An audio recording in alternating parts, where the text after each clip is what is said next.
मौत बरहक है।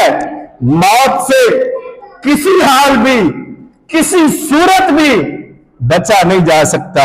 बंदा जितना चाहे जोर लगा ले, मौत से नहीं बच सकता। कोई अपनी जायदाद बेच रहा है, कोई अपना जेवर बेच रहा है, कोई किसी अंदाज से कि किसी तरह चंद लम्हे जो मौत से बचा जा सके बच लिया जाए।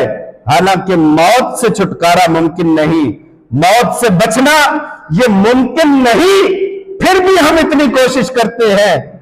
उलमा फरमाते हैं जहन्नुम से छुटकारा तो मुमकिन है, जहन्नुम से बचना तो मुमकिन है।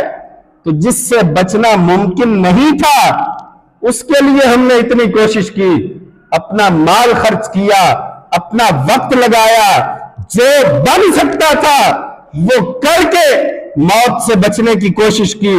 जहन्नुम जिससे बचना मुमकिन था उससे बचने के लिए हमने क्या किया।